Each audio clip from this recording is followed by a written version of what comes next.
आयो मेहमान माहे रमज़ान वरी जियरन नए साल में अल्लाह वरी जियरन नए साल में ओ मोटी आयो मेहमान माहे रमज़ान वरी जियरन नए साल में अल्लाह वरी जियरन नए साल में ओ हिन भलारे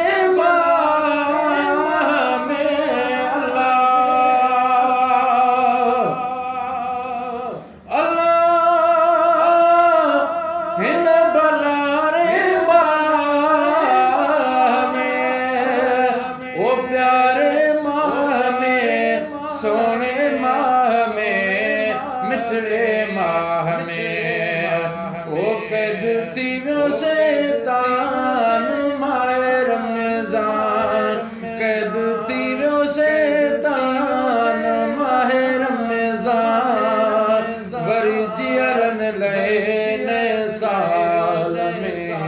अल्लाह वरी जियरन नए साल में मोटी आयो मेहमान माहे रमज़ान वरी जियरन नए साल में अल्लाह वरी जियरन नए साल में ओ थी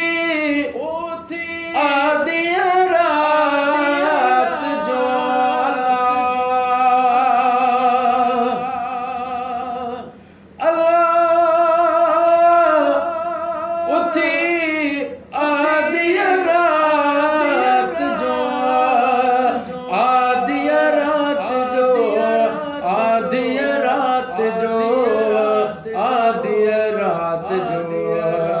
ओ राज़ी कयो रहमान माहे रमज़ान ऐ राज़ी कयो रमज़ान माहे रमज़ान वरी जियरन नए साल में अल्लाह वरी जियरन नए साल में वरी जियरन नए साल में ओ माफ़ी रब रहमान खां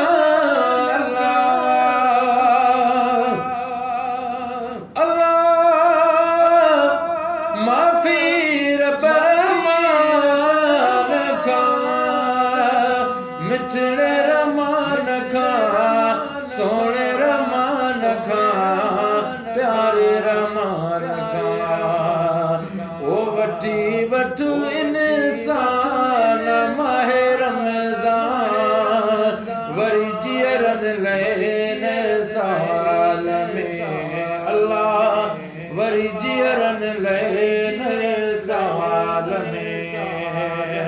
है मोटी आयो मेहमान माहे रमज़ान वरी जियरन नए साल में अल्लाह वरी जियरन नए साल में ओ पल पल रब जी याद में अल्लाह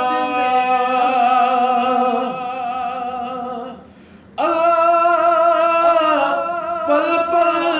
रब जी याद में अल्लाह ओ रब जी याद में रब जी याद में रब जी याद में ओ पढ़ मिठड़ो कुरान माहे रमज़ान पढ़ मिठड़ो कुरान माहे रमज़ान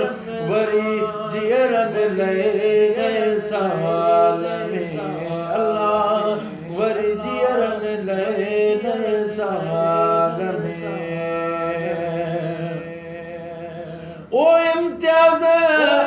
कर हाणे त्यारी तूं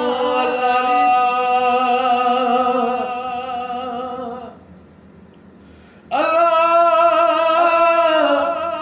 इम्तियाज कर हर त्यार तू अल्लाह ओ हाणे त्यार तू हाणे त्यार तू हाणे त्यार तू बख्शच जो सामान माए रमज़ान वरी जियरन ले नए साल